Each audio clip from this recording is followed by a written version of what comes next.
How's it going, YouTube? Mark from Like-Minded Lunatics coming at you with your Monday music matchup. I hope you're doing well. Let me welcome all of our new viewers. We've been building this family, and we hope that you will join us again for another video by hitting that subscribe button. It sure does help us out a whole lot with YouTube's analytics. And if you're a returning subscriber, hey, welcome back. We're glad that you're here. Before I get to this one, I want to first remind you that we've got a lot of content here on Like-Minded Lunatics that we hope you check out. We're not just a reaction video channel. My writing partner, Todd Wright, does a segment we call Drink, Play, Swear. That's where Todd tries to play a video game as he's having an adult beverage and telling you a story. It's a great segment. Check it out right there. We also have a lot of original material that I hope you check out. All right, so let's get to today. Or actually, one more thing. Last week I posted a matchup that I hope you'll go and take a look at. So last week I took a look at the studio version of a song called Muddy Jesus by an artist by the name of Ian Moore. I took a look at the studio version of that song and I compared it to a live version, and I had Ian Moore help me with it. So I had the artist himself help me with that matchup. It was a great honor to have him on the channel. If you're unfamiliar with Ian Moore is a fantastic singer-songwriter. Got his start right here in Austin, Texas. He now splits his time between Austin and the Pacific Northwest. And this is a great song, and I was absolutely honored to have Ian on the channel. We talked for a long time about art and his views on artistic expression and those two versions of that song. You can go here to check that out. I hope you'll go and take a look at it. It's a great conversation. I was honored Ian would do it with me. All right, so we're going to take a look today at Heavy by Linkin Park. This came out in 2017. I've been a huge Linkin Park fan for years and years and years, and this song was kind of controversial with Linkin Park fans. They didn't care for it a whole lot, and we'll talk about that as we get into the matchup. But we're going to match up their 2017 studio version to a cover that Lzzy Hale and Amy Lee just did in Portland. They're on tour together, and this YouTube user, I think it's Erin, I don't remember her last name, but I will link to her channel so you can go give her some views. She captured this in Portland. I'm thankful that she did. Thank you so much. And we're going to take a look at their cover. Now, before we dive in, I want to say this. Usually on this segment, we put two songs together, two versions of the same song together, and we try to talk about which one comes out on top with some arbitrary criteria in my head. We're not going to do that today. It's going to be kind of against the ethos of this video. We'll talk a little bit more about that. All right, so let's take a look first at Linkin Park's version from 2017. Now, just let's be clear about this. This song was written by Chester, Mike Shinoda, Brad Delson, well, in combination with two songwriters, Julia Michaels and Justin Tranter. They had previously worked with Justin Bieber, Selena Gomez, and Gwen Stefani. This was not co-written with Kiiara. She was brought in at the last minute to do the female version of this, or the female lyrics of this.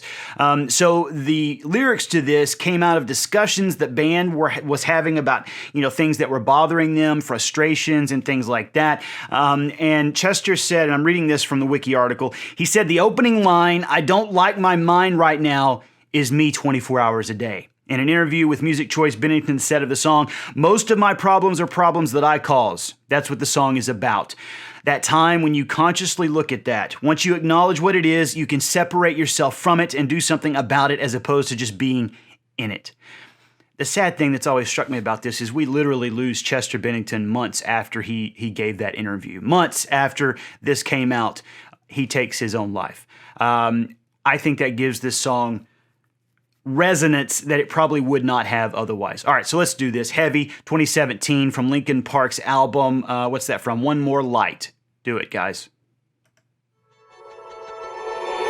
I don't like my mind right now, stacking up problems that are so unnecessary. Wish that I could slow things down. I wanna let go, but there's comfort in the panic. And I drive myself crazy, thinking everything's about me. Yeah, I drive myself crazy, 'cause I can't escape the gravity. I'm holding on. Why is everything so heavy? Holding on to so much more than I can carry. I keep dragging around what's bringing me down. If I just let go, I'd be set free. Holding on. Why is everything so heavy? All right, there we get Kiiara coming in. All right. So there's our first verse down. This is kind of a short song, you guys. So that's our first verse down. Now, one of the things that's always kind of struck me about these lyrics, I really love the lyrics. I love that it's I drive myself crazy. In so many songs, we see the trope, you drive me crazy, that type of stuff. It's not the issue in this one. The issue is that the protagonist is being driven crazy by his own thoughts. I want to let go, but everything's too heavy, stacking up problems that are so unnecessary. The lyrics are just so great and so introspective, and it was such a shame, I feel, that the song was unfairly maligned when it first came out. All right, now let's take a look at Lzzy Hale and Amy Lee's cover. I've briefly watched some of this, but I'm going to go ahead and tell you that I'm a huge fan of Lzzy Hale. That is well documented. We have covered the music of Lzzy Hale and Hailstorm on this channel extensively. I even filmed a Rockucation two-parter with my friend Lottie, where I rock-you-cate him on Hailstorm. You can go and watch that here. Those have gotten a ton of views, and I'm super proud of them. I was a huge fan of Amy Lee. Seen her in Evanescence a ton, too.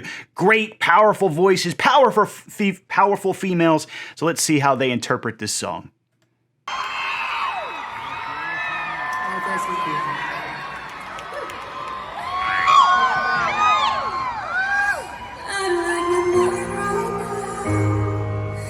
Stacking up the problems that are so unnecessary. Wish that I could slow things down. Wanna let go of this comfort and I drive myself crazy, thinking everything's about me. And I drive myself crazy, 'cause I can't keep it memory. Oh, no. So heavy, so much more than I can carry. All right, I'm going to stop it there. I have a feeling it's about to kick in a little bit. I can tell by Lzzy that she's building up power for a Lzzy yell, it feels like. I have to say, I absolutely love videos like this. Special thanks goes out to Aaron, who recorded this for us and put it up on YouTube so we could all see it.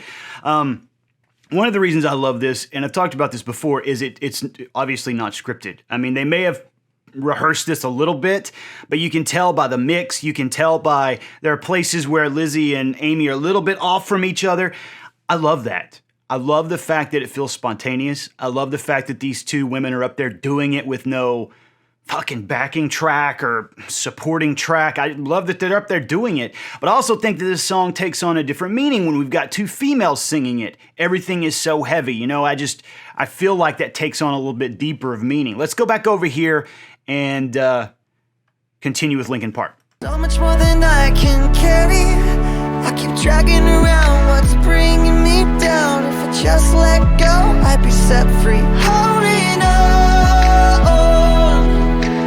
Why is everything so heavy? Okay, that's where we left off a moment ago. Here's where Kiiara comes in. Say that I'm paranoid, but I'm pretty sure the water's out to get me. It's not like I made the choice, so let my mind stay so fucking messy.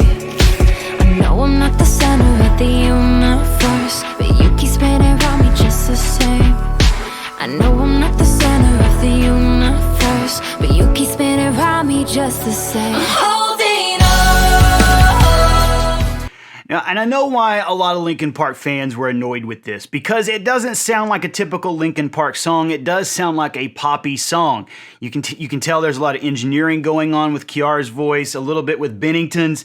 You can tell there's more engineering than normal.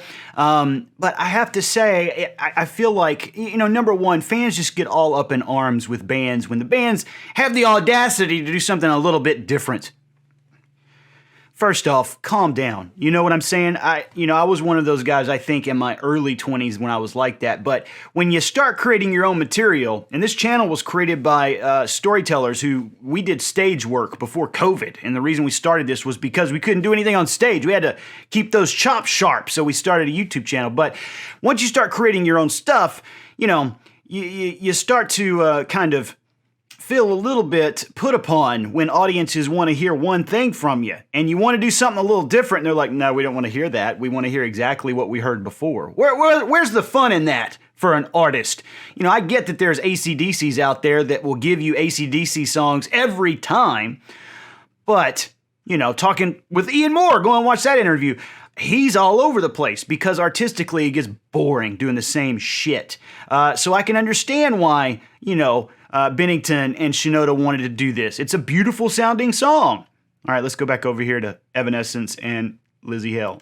If you're dragging around what's bringing me down, if you just let go, I'll be set free. Knew it! Knew it! I knew she was building up power, about to go Super Saiyan on us, and she did. Look at her. She's pumping air into those bellows, about to just scream it out, and holds it in. Oh, she's holding it in. You don't even know. Wait! The Lzzy Hale scream is coming. What's bringing me down, if you just let go, I'll be set free.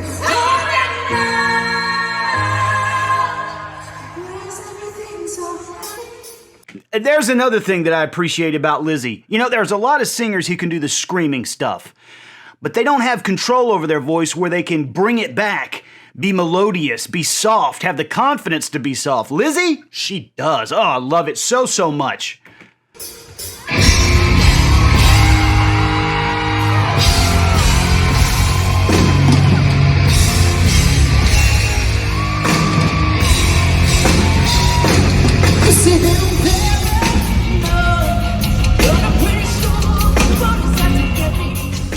Amy's hair flip. Did you see that? The confidence, the sass in that woman. Look at that hair flip. To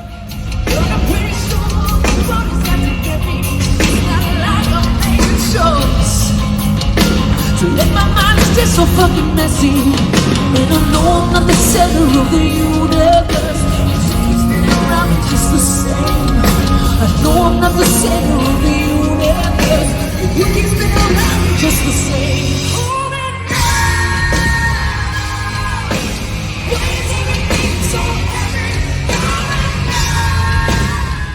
Look at that. Good Lord. Amy is just belting it out. Her voice is so beautiful. And what I love about her voice is that it at the same time sounds melodious and fragile like a little Fabergé egg. And then all of a sudden she does this. You're like, holy shit, I forgot you could do that. Love it so much. I've said this on the channel before, and I'm going to stand by it. I think the strongest voices in rock and metal right now, female voices. I'm going to go ahead and say it. I'm going to say it again. I've said it before. I think some of the strongest, most unique, most powerful voices in rock and metal right now, female voices. And I love it. I love everything about it. All right, let's go back to Linkin Park. Why is everything so heavy? Holding on, just so much more than I can carry. I keep dragging around what's bringing me down. If I just let go, I'd be set free. Holding on, why is everything so heavy? I know I'm not the center of the universe. Now, one of the things that's occurring to me listening to this version is that when we have a male and female singer in this, one of the things it does for me is it creates this tone where everything is so heavy is something that's shared between the sexes. Maybe it's something that these two people who are in a relationship are feeling. Maybe it's just, we're all the same. In our hearts, we're all the same. We're all struggling with the same thing. But one of the things that it does is it creates this inclusive dichotomy. It's like, yeah, there's a dichotomy, but we're all feeling the same thing, if that makes sense. So that's one of the things I really do like about this version, and kind of reading into, the background to this. That was one of the things that the band specifically wanted. Let me see if I can find that line for you guys from Shinoda. Let's see. I can't find it. In any case, Mike has addressed this, that they wanted a distinctive, female voice in this song. All right, let's go back over to Lzzy and Amy.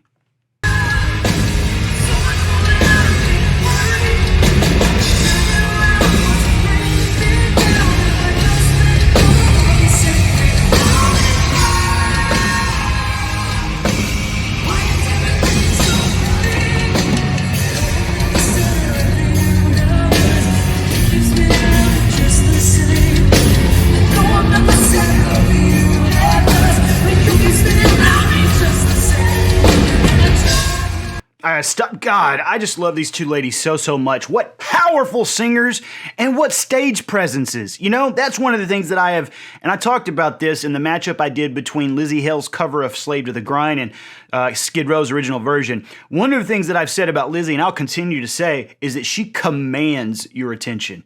Anytime she's on the stage, commands it. And boy, I just love that little bit of screaming we get from her here.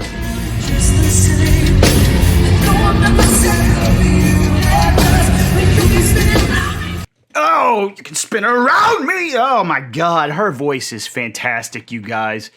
Let's go back.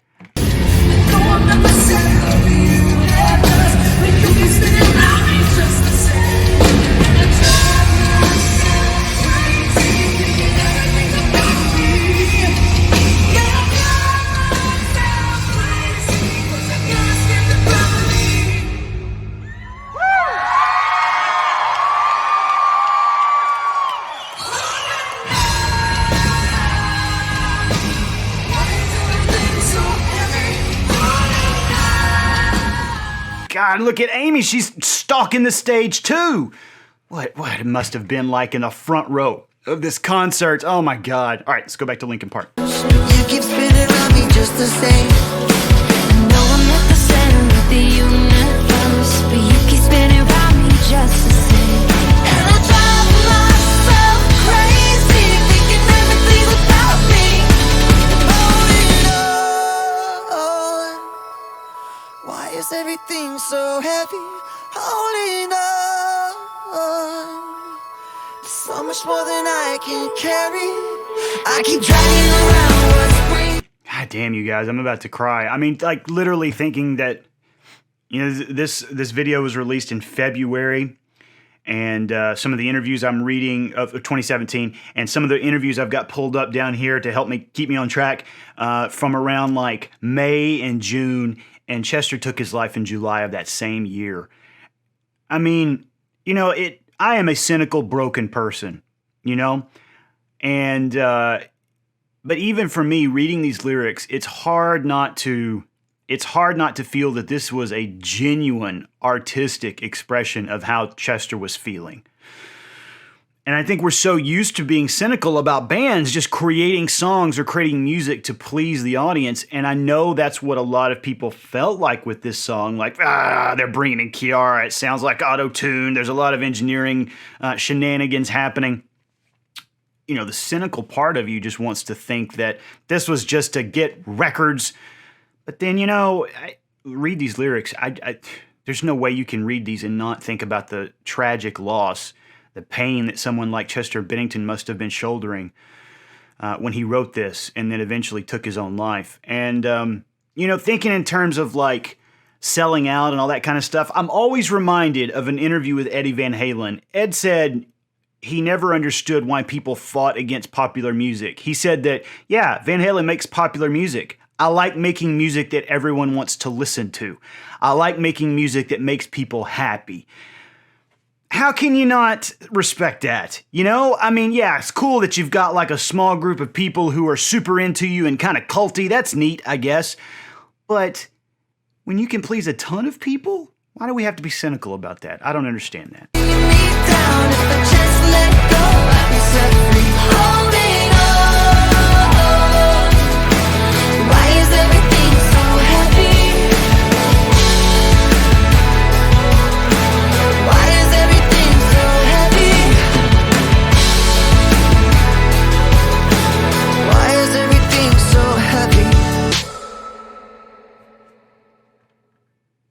One of the things I've liked about this lyric video that I haven't even addressed is that the silhouettes of this male and female are being built throughout this song. At the beginning, they start off as kind of like this messy, chaotic maelstrom, and then they eventually build these two people. I really like that. That's a beautiful, beautiful image. And yes, I know there's an official video for this, but we're doing a music matchup today, not a music video matchup. All right, let's let Amy and Lzzy finish up.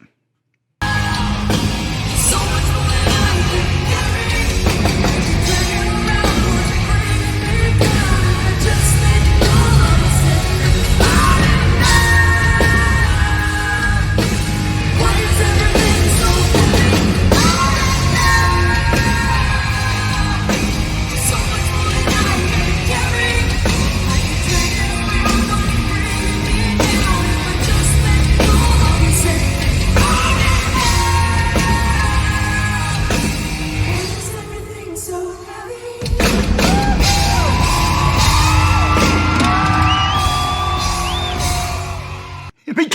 Amy. God damn, we almost lost Amy. God damn it, be careful.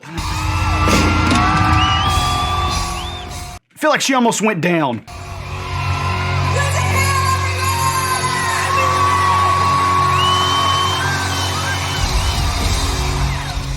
Here's what I like about this version. We've got these two powerful female singers singing about how the world's so heavy, the gravity's pulling me down, and all that type of stuff. And at the end of it, we've got these two females who obviously are at least appear to be really good friends. I mean, they proclaim to be online. You never know. Again, let's not be cynical. They are. We have them coming together and hugging each other. And I think it puts a really nice ending to that song. A song that's about inner turmoil. These two females come together at the end, all smiles, supporting each other, holding each other. I think it's a beautiful image.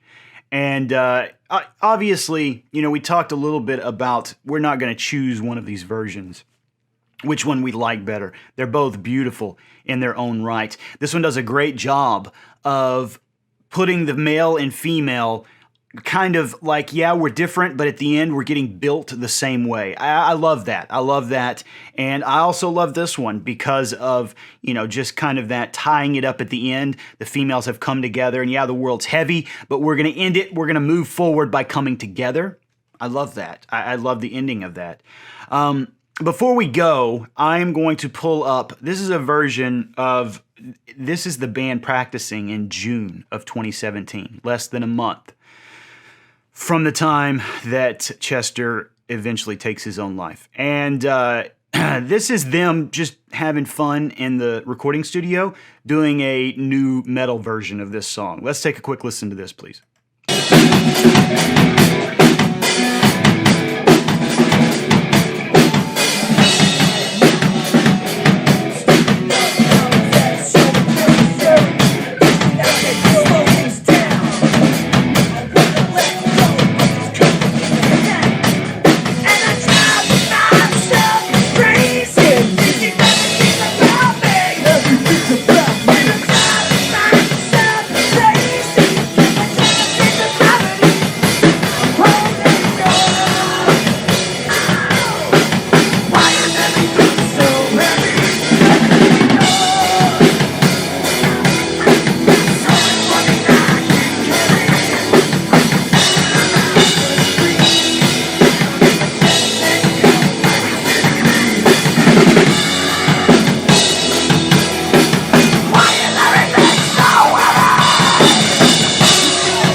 Give the kids what they want, man. Just give it to them. There's your hybrid theory version. Yeah, there's your fucking hybrid theory. Now shut the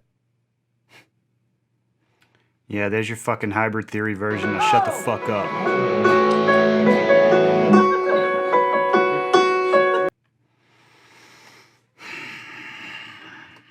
You know, I've talked about this before in relation to grunge bands and things like that, but I feel like that a lot of times we gravitate towards bands like this, especially the Hybrid Theory and Meteora album. We gravitate towards them because the artists are able to express emotions that are so raw that we can feel it. You know, listening to some of Linkin Park's work, you feel the pain in it. You feel the pain in the voice. And we encourage that, right? As an audience, we encourage that because we want to hear those songs that touch us. We want to hear that stuff.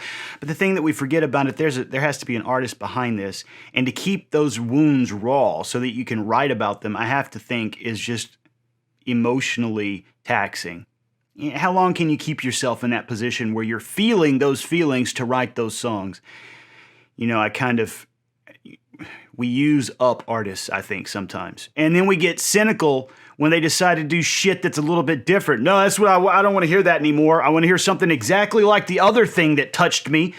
Don't do new things. Go back and relive all of those horrible memories that helped you create that piece of art that I love. That's just messed up, you guys. That's just messed up. And, you know, I talked at the beginning of this about Ian Moore, the music matchup we did with him. Ian holds songwriting workshops and things like that. And one of the things that I've heard him say in interviews, we didn't talk about it in our discussion, but one of the things I've heard him say in interviews and in workshops is that for an artist, you got to walk a fine line. You got to walk the line where you can access those feelings and those emotions so that you can create a piece of art that touches an audience, but you can't go too far so that either you get lost in those emotions or you're not doing them justice, right? That you can't overcome the emotionality of it. And I have to think that, you know, for people like Chester Bennington, for Chris Cornell, for Kurt Cobain, you know, for folks like that, you know, that for me spoke to me, I have to think that staying in that zone is probably not the most mentally healthy thing for an artist. So, I mean, I'm kind of closing this one on a downer, but I really was excited to view both of, you know, the original version and then take a look at Amy and Lzzy's. But leave me a thumbs up if you would, please. Let me know what you think about this video. Let me know what your thoughts are on both of these versions, on the concept of artists revealing too much or staying in that emotional zone too long. Let me know what you think about that. Make sure you keep those comments nice. I love seeing comments, but if you're either rude or just mean, we just ditch them. You know, we just ditch them. The weight from them is too much, so I just take it off my shoulders. Make sure you leave us some comments, hit the thumbs up, hit the subscribe button, and take care of yourselves, folks. Take care of yourselves and other people around you. And I'll see you soon.